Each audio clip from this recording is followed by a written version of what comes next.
직배송은 이제 공급사에서, 그러니까 한마디로 우리가 주문을 받아서 공급사에게 주문 정보를 전달을 하고, 공급사에서 고객에게 다이렉트로 배송을 하고, 그리고 배송된 정보를 다시 우리가 받아서 사이트에 업로드를 하는 이런 이제 판매 방식을 저희는 직배송이라는 명칭을 쓰고 있고요. 먼저 직배송 탭을 누르시고 상품 직배 여부에서 지정 버튼을 누르시고 조회를 하시면은 이 상품들은 저희가 이제 그러니까 보시기 편하게 해드리기 위해서 상품명을 가로 열고 직배송 가로 닫고 상품명 이렇게 이제 만들어 놨어요.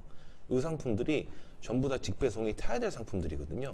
그 다음에 전체 선택, 저장을 누르시면은 매입 관리에 발주 관리에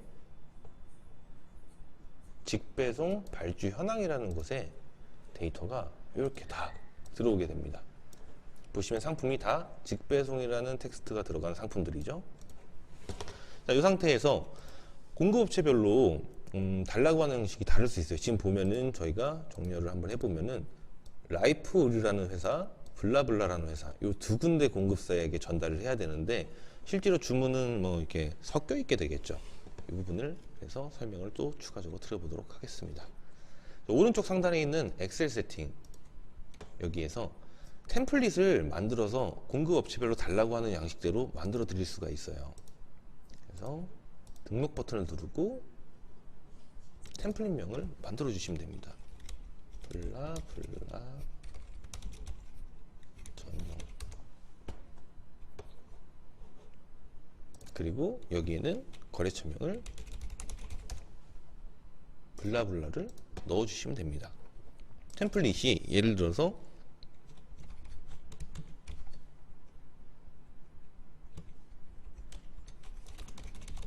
공통 양식이라고 해서 우리가 지정된 양식으로 여러 군데 업체를 관리한다라고 하면은 여러 군데 업체를 이렇게 넣어 주시면 됩니다.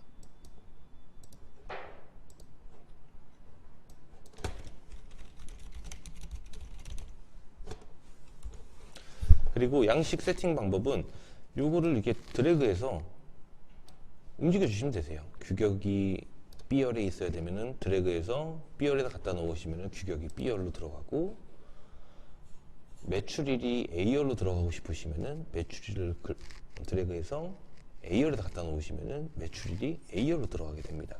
그리고 노출하면 안 되는 필드들이라든지 노출하기를 원하지 않는 필드들은 이렇게 체크박스를 푸시게 되면은 그냥 공란으로 나오게 됩니다. 그래서 첫 번째는 가장 중요한 게 주문 번호겠죠.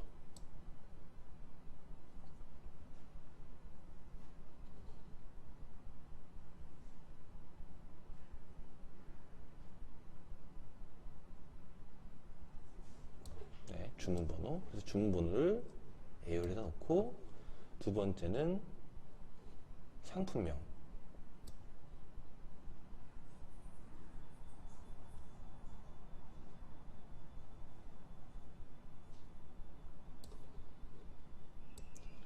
상품명, 그 다음 규격, 수량, 단가. 그 이외에도 이제 더 넣고 싶으신 데이터들, 뭐 주문자명, 주문자 정보, 뭐 수취인 정보 등을 원하는 열에 넣으시고 저장을 해주시면 됩니다. 자, 아까 제가 거래처가 두 군데여서 하나만 더 등록을 할게요. 첫 번째는 제가 주문 번호를 A열에 놨고요. 이번에는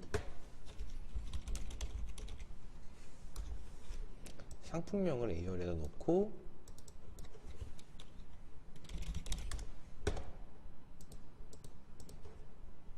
저장을 했습니다.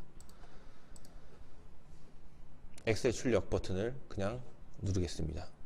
전체 선택, 엑셀 출력. 그러면은 바탕화면에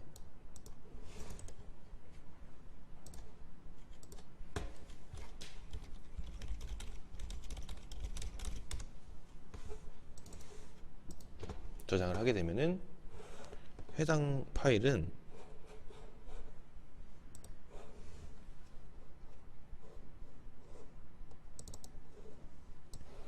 전 저장 한 번을 했는데 양식 2개가 자동으로 생성이 됐습니다. 양식을 한번 열어볼게요.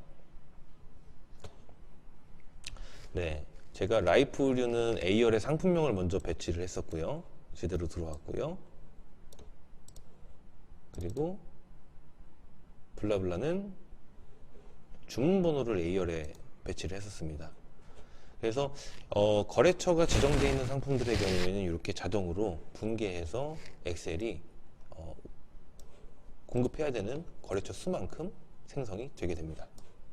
이대로 공급업체한테 발송을 해주시고, 그리고 실질적으로는 원래 이제 제가 이제 설명을 조금 편하게 하기 위해서 이렇게 A열에다 놨는데, 사실은 저희가 필요한 값들이 3가지가 있어요. 그래서 되도록이면은 A, B, C열은 비워주시는 게 나중에 데이터를 받으실 때도. 네, 이 내용은 ERPI에서 송장 엑셀 업로드 버튼에 마우스 이렇게 갖다 대보시면은 A열의 발주번호, B열의 운송점을, C열의 택배사명 값을 채워서 엑셀 업로드를 통해서 업로드를 해주시면 됩니다.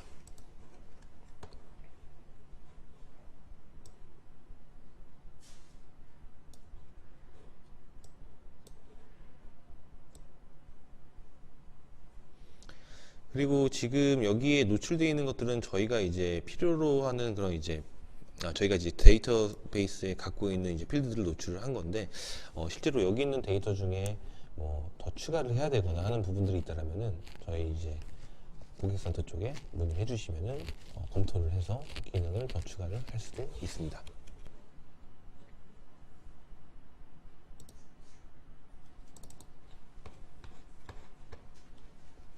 네, 아까 테스트했던 자료고요. 들어온 자료에서 필요한 필드는 요 A, B, C열 저장을 하고,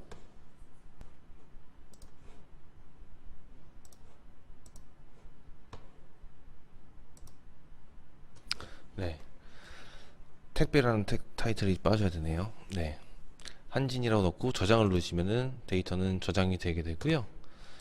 실질적으로 송장 전송에 이 라이프류에서 처리하는 6건도 추가가 되게 됩니다.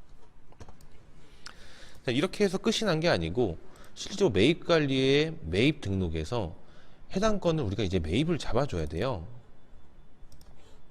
그래서 매입 관리 매입 등록에 발주 정보 조회에서 직배송 발주, 그 다음 돋보기 버튼 한번 눌러주시고, 그러면 이제 주문건들이 이렇게 많이 보이게 되는데요. 실제로 우리가 이게 전부 다 매입을 잡는 게 아니고, 송장이 들어온 것만, 이렇게 모드에서 송장이 존재하는 것만 해주시면은 아까 송장 번호를 넣은 6건이 나오게 되고요. 오른쪽 클릭해서 발주정보 매입 요청 버튼을 누르시면은 상단으로 데이터는 들어가게 됩니다. 단가를 확인해서 금액을 넣어주시면 됩니다. 해당 단가의 경우에는 미리 거래처에 보는 단가들을 세팅을 상품 정보의 뭐 매입가 부분이라든지 최근 매입가라든지 이런 부분들이 데이터가 이제 들어가 있으시면은 해당 데이터를 참조해서 가져오기 때문에, 네, 그 데이터 기준으로 보시면 될 것 같습니다. 저장을 누르게 되면은 매입이 잡히게 되고요. 한마디로 이 직배송의 경우에는 주문을 재고가 0인 상태에서 주문을 받아서 마이너스로 갔다가 다시 매입을 잡으면서 다시 재고는 0이 되는 이런 이제 플로우라고 보시면 될 것 같습니다. 물류 대기로 돌아와서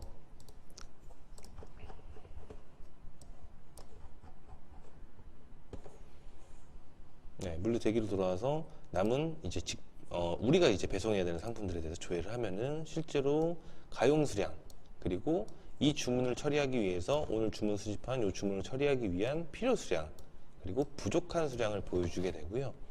부족한 수량은 발송을 할 수 없기 때문에 보류를 걸어야 되는데요. 지금 보시면은 가용할 수 있는 재고 수량 1개고 필요 수량 7개여서 6개가 부족한 상황입니다. 한 건은 보낼 수가 있다는 얘기죠. 그러면 되도록이면은 같이 산 상품이 보류가 안 걸려 있는 것들, 혹은 이렇게 단일 주문으로 해서 당장 한 건은 보낼 수 있는 것들 남겨놓은 나머지 건들을 보류를 걸어줍니다. 배송 보류를 걸고 보낼 한 건만 보류 해지를 하게 되고요. 또 2개의 재고가 있는데 5개가 주문이 들어왔습니다. 그러면은 요 2건은 보낼 수가 있는 거고, 요 밑에 있는 1건, 3개를 주문한 요 박별자님 고객 주문은 보류를 걸도록 하겠습니다. 그리고 오픈 카라 블라우스의 경우에는 이렇게 지금 클릭을 했는데 하단에 이렇게 보류가 걸려 있고, 어떤 거는 이제 도서상관이라고 들어가 있어요. 보류가 걸려 있는데 실제로 이제 3개만 발송할 수 있는 거기 때문에 위에서 3개, 나머지 배송 보류를 걸겠습니다. 배송 보류를 거실 때 여기 보시면은 배송 보류가 있고 배송 보류 주문 단위가 있어요. 배송 보류 주문 단위는 같은 주문 번호에 여러 개를 산 경우에는 배송 보류를 걸 때 같이 산 상품까지 보류를 거는 옵션입니다. 부분 출고를 해야 된다 하는 경우에는 배송 보류 주문 단위가 아닌 그냥 부분 출고를 안 하는 제품만 배송 보류를 걸면은 부분 출고할 제품은 출고로 내려가게 되는 거고요. 네, 이렇게 보류 걸 것들을 걸고, 네, 사은품은 재고가 네, 있습니다. 네, 그래서 다 보낼 수 있다라고 보도록 하겠습니다. 전체 선택, 저장을 누르시게 되면은 보낼 수 없는 이런 제품들만 남게 되고요.